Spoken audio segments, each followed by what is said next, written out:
On the 10 commandments of customer-centric retailing.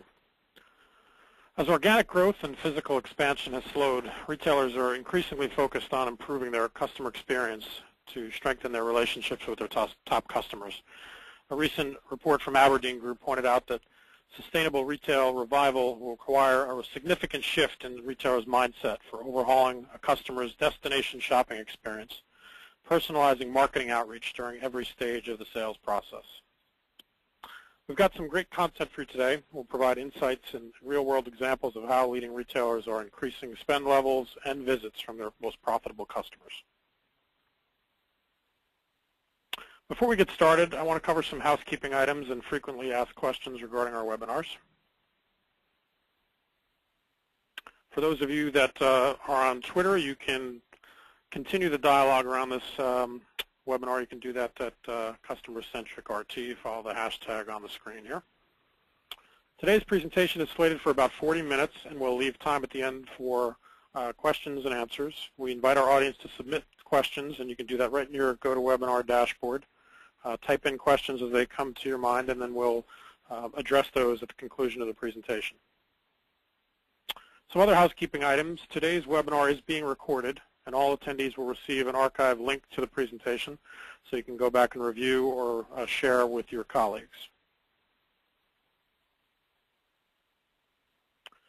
My name is Andrew Gaffney. I'm the editor of Retail Touchpoints. For those of you who aren't familiar with Retail Touchpoints, we're an online publication focusing on in-store operations and customer-facing aspects of retail. If you haven't already done so, we encourage you to take advantage of a free subscription to our weekly e-newsletter, and you can do that at retailtouchpoints.com. I'll be joined today by Mark Shrieky, president of Raymark. Mark is an enthusiastic entrepreneur, a software architect, marketer, and customer service advocate. Mark has over a decade of experience as a software architect and technology consultant for major software implementations in the aerospace, finance, pharmaceutical, energy, IT consulting, and retail industries. In 2007, Mark joined Raymark as the company's CRM solutions manager and helped architect their CRM and business BI-driven retail applications. He became a director of marketing and business development back in 2008 and went on to assume the role of president in 2009. Throughout his career, Mark has traveled the world helping international retailers solve business problems, align innovation with business practices, and also implement multi-channel customer-centric retailing technology. So Mark, for today's presentation, has gone up to the mountain of retail insights and is going to share the 10 commandments as well as some real-world examples, as I mentioned, on how leading retailers are applying these guidelines for increased loyalty and stronger relationships with their most profitable customers. So with that, Mark, I'll turn over the stage to you. Thank you very much, Andrew. Welcome, everyone, to this webinar on a topic that is on many people's minds nowadays. Customer centricity in the retail industry isn't a quote-unquote soft problem anymore, and so many retailers are trying to find their footing in a space that seems to be constantly changing and begs the question, how do I adapt my product-centric business model to one that factors in the customer? At Raymark, we've been working with global retailers and analysts over the years on customer-centric retail IT solutions for the point of sale, for mobile and tablet devices, and for cross-channel web and CRM. So we naturally, as a company, have been exposed to the process of strategic change that comes with customer centricity and the demand-based supply chain. The goal of this webinar is first to expose today's reality around the retail consumer, and then to discuss guidelines and a wide range of tactics and emerging practices that you could learn from and put to work in your business.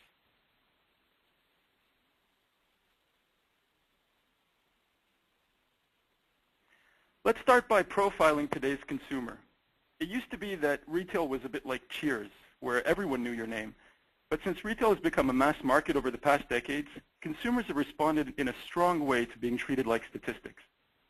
Today's shopper is incredibly fickle.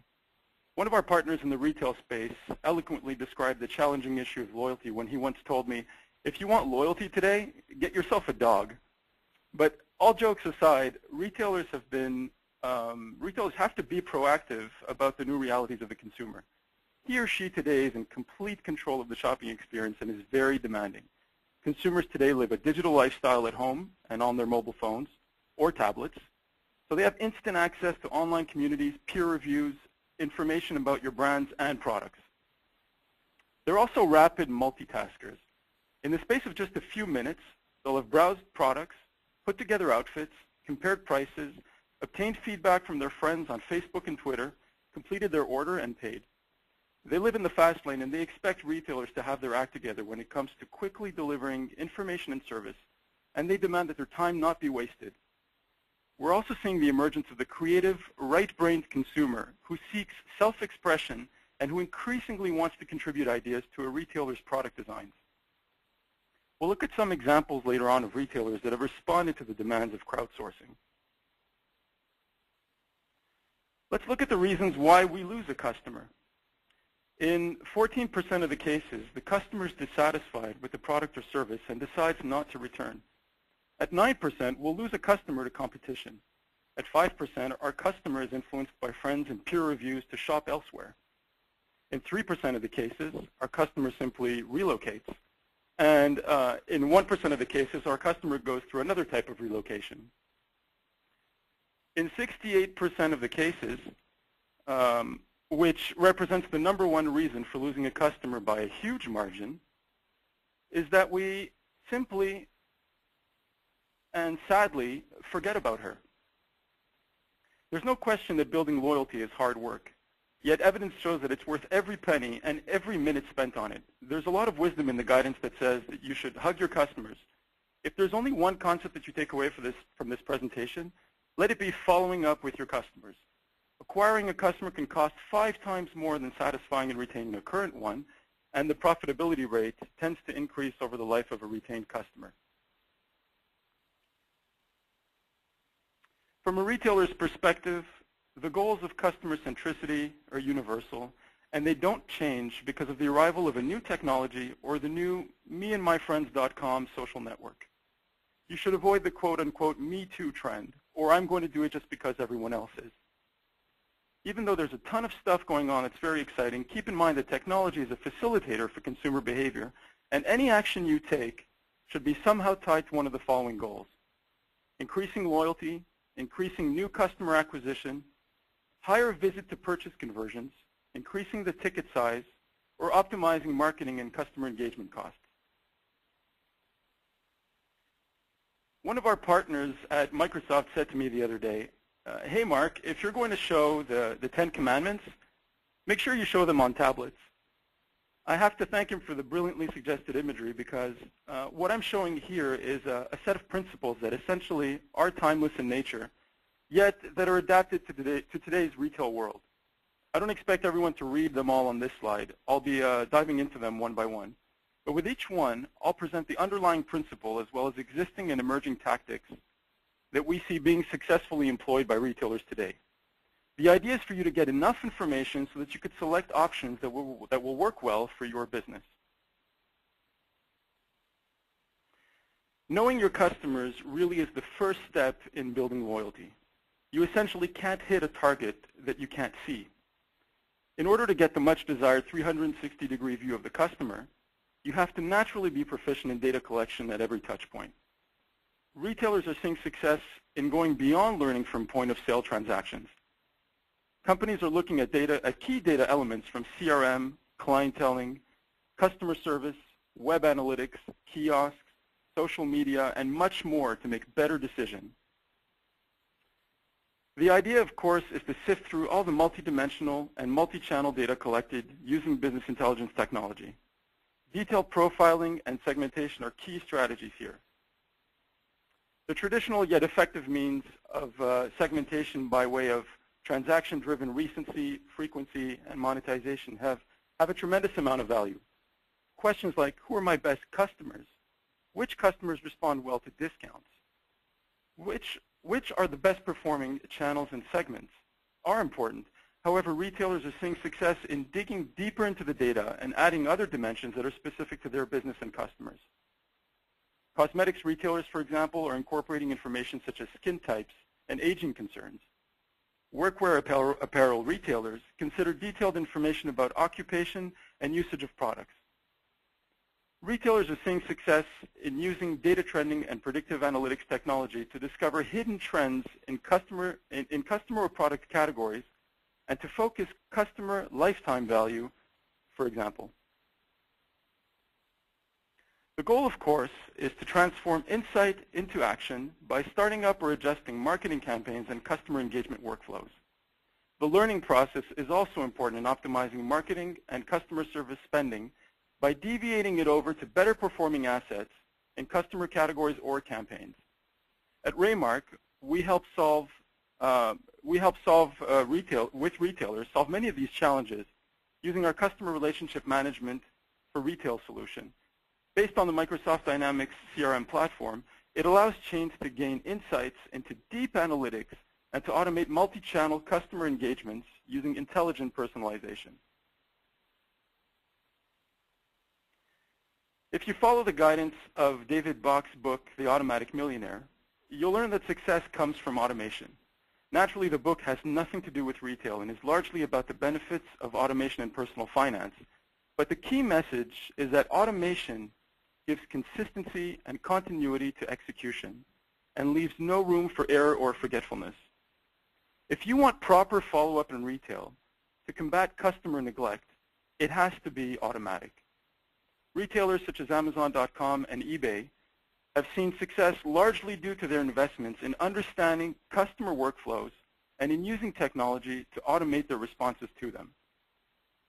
On Amazon, simply viewing a product page online triggers a wide variety of business intelligence-driven actions, updating customer preferences, perfecting the quality of product recommendations, sending targeted email, and more.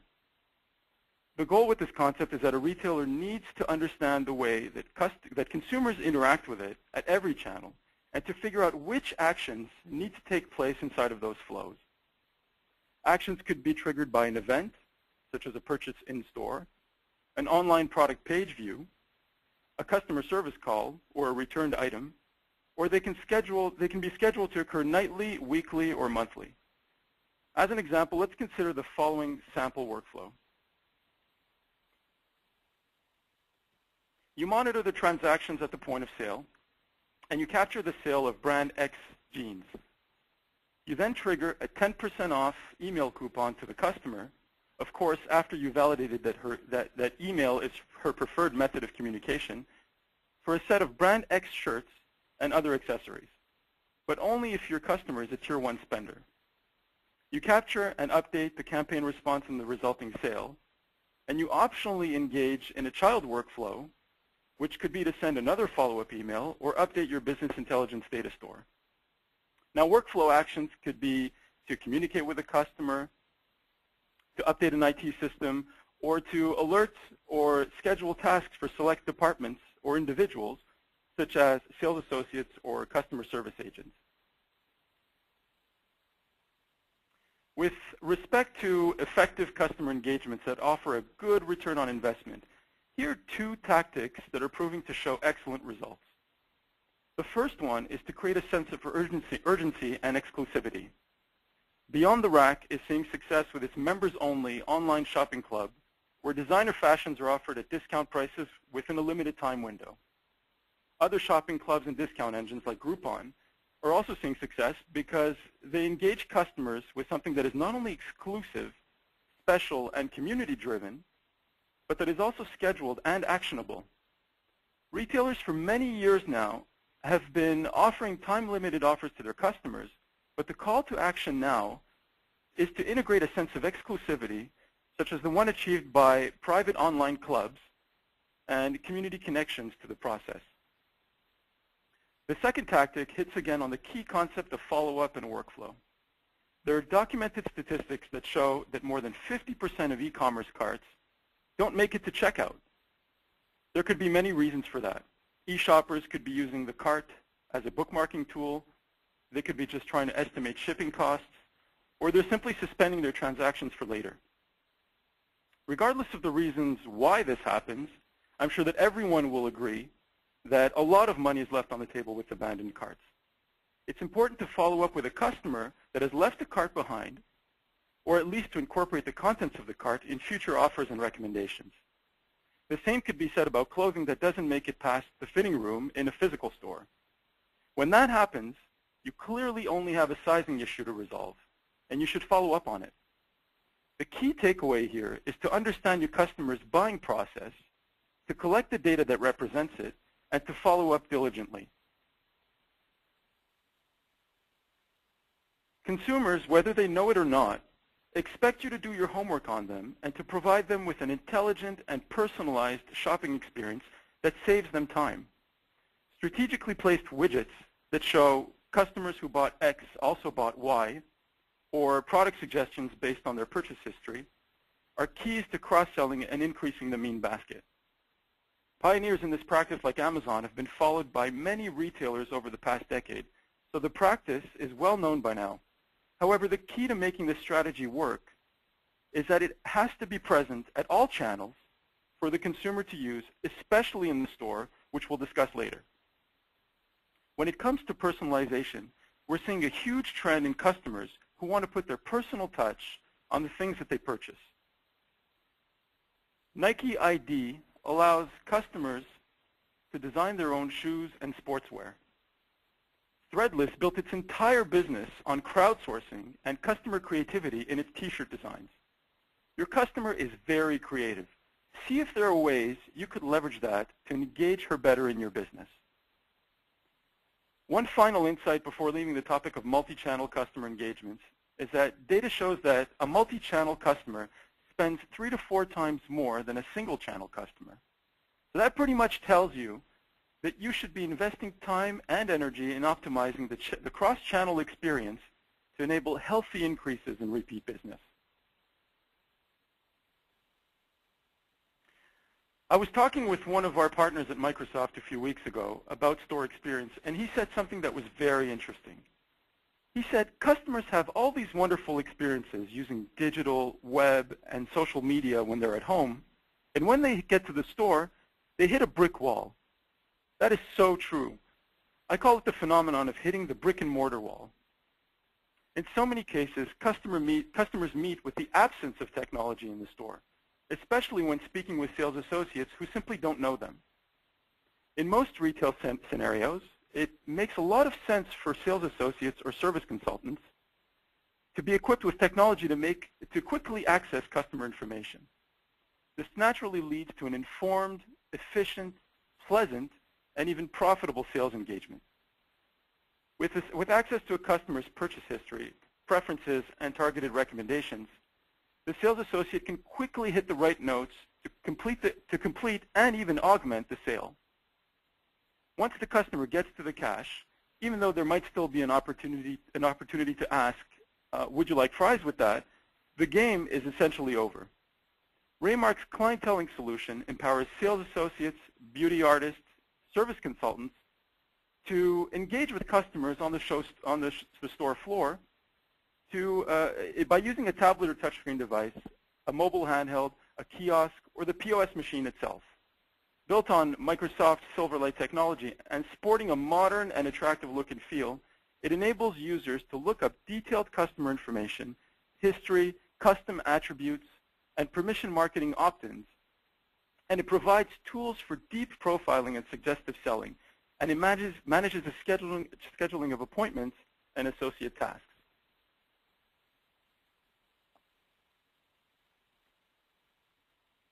While our instinct as retailers is to try to provide high levels of customer service and attention, it's also important to understand that not everyone wants it.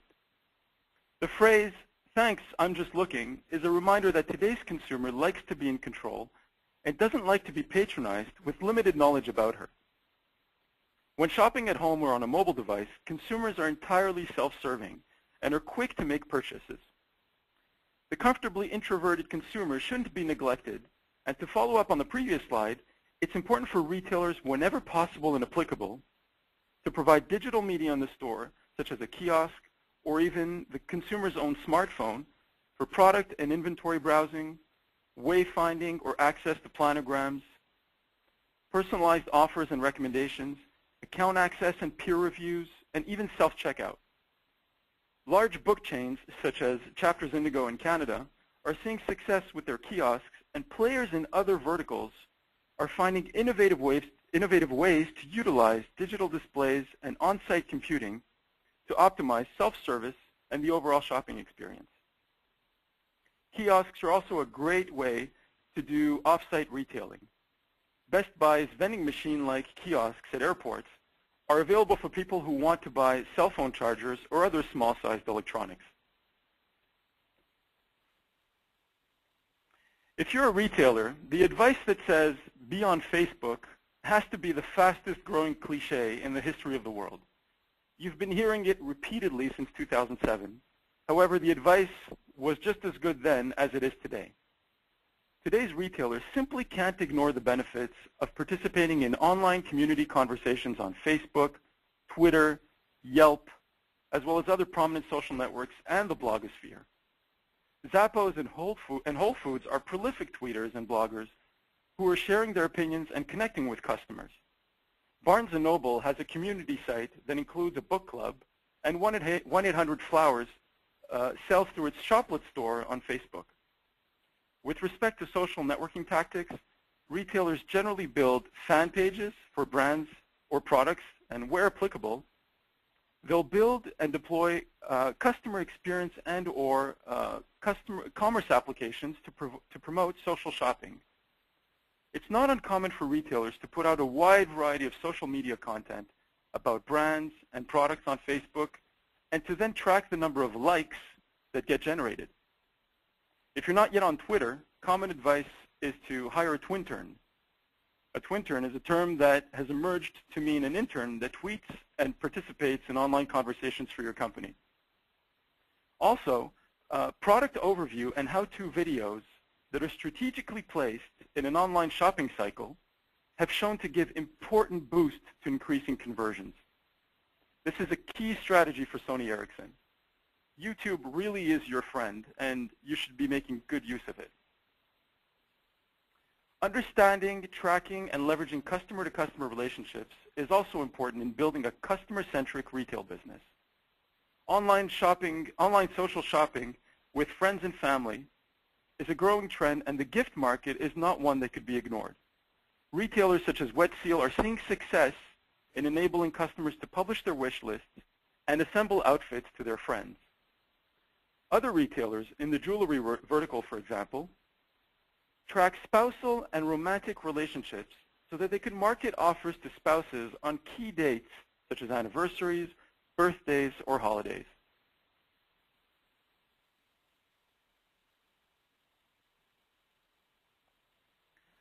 The power of social networks is best exploited with your best customers as allies. It's incredibly important to listen to and nurture your top customers. They know a lot about what works and what doesn't in your business. And when properly taken care of, they can become very important advocates and evangelists for your brand and products. The difference between yesterday's model for focus groups and today's is that now customers are connected to hundreds of their friends on social networks and are therefore able to promote you and your brand very quickly and widely. Starbucks launched My Starbucks Idea to solicit ideas from their best customers. High-tech e-tailer Newegg.com connects manufacturers with their best customers, and their Egg Expert site lets customers help other customers. Retailers have seen success over the years with VIP events or exclusive warehouse sales where top customers are invited to shop and or contribute ideas. So the concept now has to be extended to the online world with invitation-only private sales that generate word of mouth and healthy levels of new customer acquisition. There's a lot of wisdom in the strategy that says to divert some of your marketing and service investments to your top 20% of customers. This does two things. It creates loyalty among the group, and thanks to the psychological law of reciprocation, it entices customers to return the favor and organically spread the word about your brand. At the end of the day, a prospect will trust a friend's advice much more than a retailer's marketing message. So it's important to get serious about creating evangelists to boost your business. Your branding strategy is critical to success in customer-centric retailing. People create emotional connections to the brands they shop in, and retailers have to be mindful of and agile about the banners that are being offered. Loyalties are largely focused on brands, much more so than channels or tactics, and retailers that have carved out or reinvented niche brands to better serve certain demographics or geographies have met with success. The Aldo Group, which operates 1,500 stores over 8 brands in 56 countries, has seen great bottom line results in its decision to drop old flagship brands like Pegabo and Simari Boyer and replace them with more modern and catchy banners like Feet First and Little Burgundy. Depending on the size and the complexity of the retailer, the integration of systems, processes, and people around customer centricity is often not an easy task. Over the years, we've met with retailers that had a hard time identifying which group actually owns the customer. The reality is that virtually all groups own at least a piece of the customer puzzle: marketing, store operations, customer service, merchandising, product development, and others. So a new kind of leadership is often needed to make it all work. One thing's for sure: customers expect you to have your act together. More and more, they expect you to provide them with seamless access to their accounts, preferences, and shopping options at most or all touch points. Integration is a given in their minds. With respect to the supply chain, forward-thinking retailers are starting to incorporate the customer dimension into their product-centric merchandising process. Key strategies are to meet product demand by integrating customer indicators, such as preferences and trends by segments served, and to tailor assortments and pricing by geography and demographic. This is especially important for international retailers.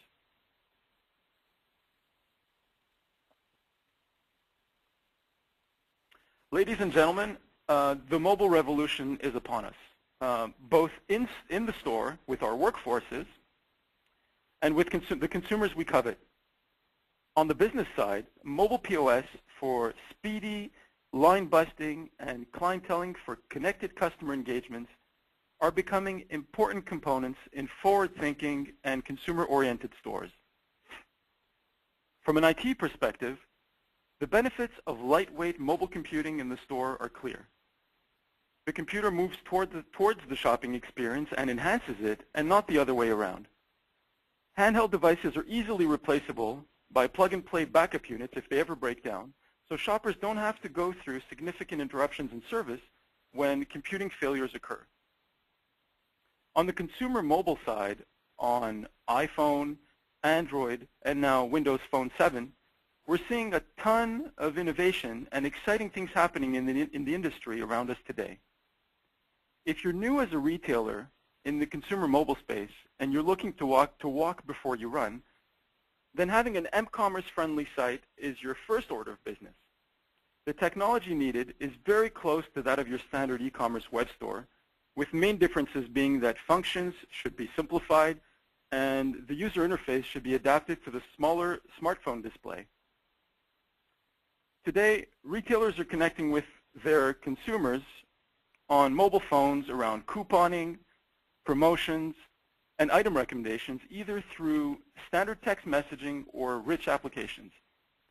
By using location detection and GPS technology, retailers are capitalizing on consumers being in or physically close to their stores by delivering coupons and messages to their phones. Mobile apps like Shopkick, Yowza, and the recently announced Facebook deals delivers location-aware deals to consumer smartphones, and retailers are joining these services in droves, in addition to deploying their direct-to-consumer tactics. Facebook deals that just came out combines the already popular Facebook Places feature with location-driven offers. Early adopters of it are McDonald's and Starbucks. Best Buy and Macy's have signed up for Shopkick services. some retailers like Meijer are enabling consumers to use their smartphones as many personalized kiosks with as many personalized kiosks with a floor plan feature that will allow consumers to find their way inside the store and to quickly locate the products they're looking for. We're also seeing the emergence of barcode scanning technology and self-checkout functionality using smartphones. So those kinds of features are definitely on the rise in the industry. In addition to joining general purpose and incentive-driven applications, many retailers have built and deployed successful custom mobile applications that offer brand-enhanced customer experiences. WetSeal offers fashion and product browsing and outfitting tools on iPhone and iPad. Amazon has integrated its mTurk-based service, Amazon Remembers, allowing users to take a photo of a book or an item of clothing worn by a stranger, for example, to find out what it is and whether Amazon stocks it. For those of you that don't know what Amazon's Mechanical Turk service is, it's a marketplace of stay-at-home workers that accomplish intelligent tasks. You could consider it to be like distributed computing, where the CPUs are human brains and where workers get paid to run a program. It's actually pretty cool, and Amazon is using this. Amazon Remembers is leveraging the success that it wants for this program using human intervention, which is interesting to see today. Walgreens' iPhone app allows customers to upload photos and to order prints directly from their iPhone, and Nike's iPhone app can convert a photo into a personalized color palette and advise which Nike products would match it for the consumer. As you can see, these applications are all very niche to the brands they're intended to serve and may or may not apply to your business. At the beginning of this presentation, I mentioned the importance of understanding and mapping out consumer behavior to be sure of where you want to play before venturing into significant technology investments. All technology decisions have to fit your business, and the best people to survey and pilot projects with are none other than your best customers. So those were the 10 commandments of customer-centric retailing. They're all guidelines that you could take back to your organizations to start the process around getting better engaged with customers and creating new ones. Thank you everyone for joining the webinar today. I wish you all the very best of success with your businesses and with your customers. Andrew, if there are any questions in the chat room, I'd be happy to address them. Thank you very much, Mark. Those are great overview, great insights. A couple of questions I want to get to right away, just housekeeping again. I want to remind everyone that did ask that the presentation will be made available. It's being recorded. And then we did get a couple other questions submitted, Mark, that I'd like to go ahead and have you address. You talked earlier about social, and one of our attendees asked, what's the best way to sort of integrate a social program into, if you already have a loyalty program or a CRM effort? Have you seen examples where points for sharing offers have worked, or any suggestions around that? Yeah, Andrew, it's an excellent question, and it hits on the point of how do you motivate evangelists to speak about your business. The advice early on of focusing on your top customers is key here, and the question is, do we need to quote unquote motivate them without saying the word bribe? And then I'm using the word bribe here because there were some experiments done years ago, and that are still active today, where companies were essentially concepts like pay per post that were tried out 3-4 years ago, very controversial, that say, I'm going to provide an incentive for my customer to speak about me. Handle with care is the kind of guideline that comes out of that.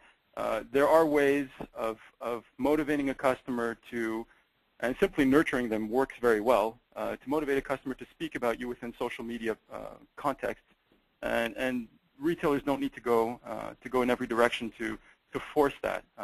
Simply to take a page out of Guy Kawasaki's mantras, just create a great experience and create a great product, and you're going to see organic word of mouth coming out of your customer engagement strategy. Okay, great. I want to remind our attendees you can go ahead and submit questions. Mark has agreed to stay on the line for a few more minutes after to field some questions. And we do have a few other questions here. Mark, you talked and gave a lot of great examples about mobility and the impact mobile is now having on retail broadly and specifically around loyalty initiatives. One of our attendees wanted to know, do you see CRM and loyalty programs starting to kind of merge around the mobile device? Do you see potentially where the mobile device could replace the physical loyalty cards that retailers have used? Oh, absolutely, and you could see this one coming from a mile away. Also, you can definitely expect the mobile device to be the replacement for the loyalty card down the road. Cards are going to quickly become an ancient artifact at some point in the next 5 years, because once we start seeing conversion around digital means on the mobile phone, and efforts like what ARTS is doing, the NRF is doing, to converge the industry around mobile best practices and technical agreements and standards for mobile integration, then in the service-oriented world that we're in, once conversion happens and consumers, whatever mobile phone they're on, whether it's an iPhone, a Windows Phone 7 phone, BlackBerry, once that conversion gets done and we start seeing some standards emerge via different providers that adapt to those standards, then we're going to see loyalty cards go away, and customers are going to be expecting to have their mobile identity be the key driver for recognition and personalized marketing. Okay, great. We had a lot of consumer products companies registered for today's event in addition to retailers, and we had a question from Heather that asked, how can manufacturers and retailers partner for collaborative shopper marketing programs? Any ideas around that? Have you seen anything interesting there?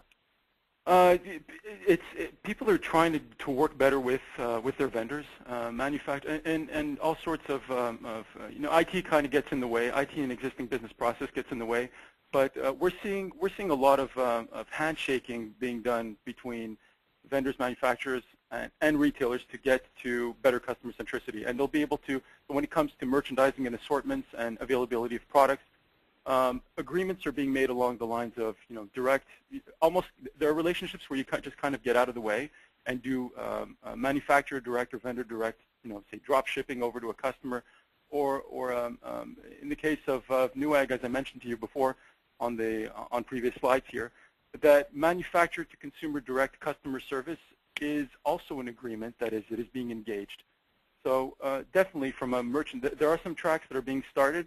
There's still, I think, a long way to go. Not a long way to go, but it definitely depends on the relationships that you have on your vendors from an IT perspective and from a business perspective to get that to be very fluid. It's important to know when you work well together and when you should just simply get out of each other's way and allow the brand to work well with the consumer directly. So it's all got to be looked at pretty carefully from all directions, I would say. Okay. We have another question from Javid asking about mobile devices. How do you see consumers using their smartphones when they're in the stores, and what do you see as the top applications there? He asked about, in particular, shopping lists or price comparisons. How do you see the in-store applications rolling out? Oh, well, that's an excellent question, and it ties right into what customers would expect out of their mobile phones when they get inside the store. One thing's for sure is that access to just optimizing the shopping experience is one thing right away. I want to know if something's in store, especially if you're talking about large surface stores. Finding your way throughout the store is important. Optimizing just save me some time type of thing is hugely important. Now, access to whatever they would have access to at home is incredibly important. Access to their account information, reviews that they could access, product info that's on the store floor, and targeted offers, promotions, deals of the day, anything that they could take advantage of by simply having walked inside the store is really the philosophy behind what should be on a mobile device for a consumer. There's no end to where it could go. There are some niche activities that could be as part of store experience and maybe specific to a certain business. If we've worked with a retailer that has done tremendous things for, this is a toy retailer that has done great things around parent-child shopping inside the store, where the parent has access to CRM information and is able to better shop for the child that they walk into the store with. So, relationships are also going to emerge onto the connected experience, and all these things are going to converge on a mobile phone, and customers expect it. Okay. Another question around mobility, a lot of interest from that from the attendees. Michael had asked, do you see consumers using mobile barcodes yet? What role do you see have your QR codes having on this? Well, it's interesting is that it's started, and people are seeing certain success with it. The way you go, what people are after right now, we're seeing price checking, online price checking, or connected price checking on scanning a barcode today. That's the kind of thing that is safe, if you'd like. It's safe to just using your camera to have recognition software on your phone that is able to scan a 2D barcode and give you the price, or give you a level of inventory, or give you access to complementary products or information about the products. It definitely is starting to be adopted. Some companies have started to take it all the way through to self-checkout.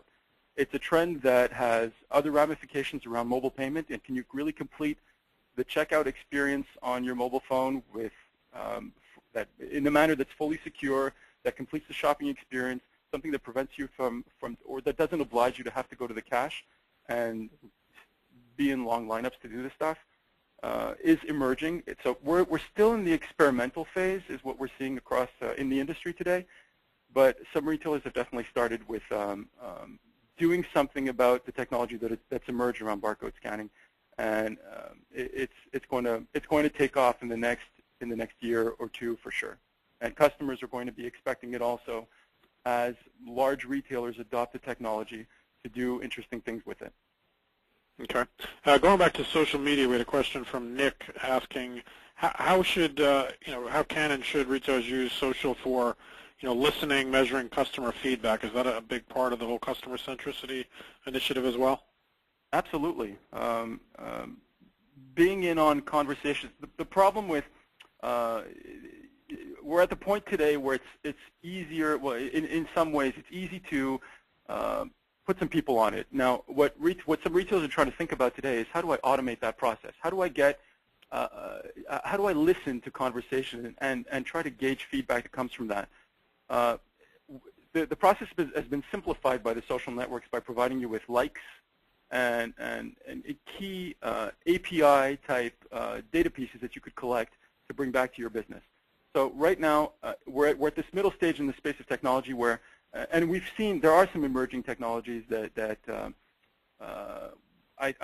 are some technologies, especially coming out of Microsoft, I think, that are about listening to online conversations and to convert those to automated digital information that could come back to the retailer and integrate the CRM process. Largely across the board today, people are listening into conversations and recording what they want, recording what they can, and it is actionable. They don't want to just pick up anything. They want to make sure that they get the right pieces of information. So there's this, we're at this evolving stage right now to solve that problem with technology and people. Okay. You had offered some of the key goals retailers should maybe have around CRM in the presentation. We had a question from Abby that she's in the initial phases of piloting a CRM initiative. What kind of expectations should she set within her organization? What kind of metrics should she focus on, and maybe set ROI expectations within her company? Right. It's important to, so I mentioned earlier that traditional RFM type segmentation, they should be definitely monitoring the transactions happening at the point of sale. And I don't know which vertical Abby would be in, but depending on the different verticals, there are certain key metrics that you want to pick up with respect to customer experience. Tracking sales information is great. Tracking concerns, tracking attributes that are specific to your business, the way that people use products, the way that you want to map out and you want to understand the way that the consumer flows through an experience with you as a retailer. Once you've mapped that out and you've extracted a couple of 5, 10, 20 data pieces that represent the customer experience, then you can start segmenting across and engaging in flows that step into the process at the right point. RFM information is important. You want to know who's visited you more than X amount of times. You want to optimize your marketing investments by pushing marketing investments to the right people. So understanding understanding loyalty, understanding the value of a customer, your cost per new customer acquisition is also important. So all these things are take the general sense, general metrics that everyone uses today, plus emerging ones, and the ones that are specific to your business and vertical are good places to complete the circle. All right, I want to thank you again, Mark, for taking all those questions and staying on the line, and also walking us through the 10 Commandments. I think they're excellent guidelines for retailers to follow. Thanks again for all your insights today. You're very welcome. Thanks, everyone.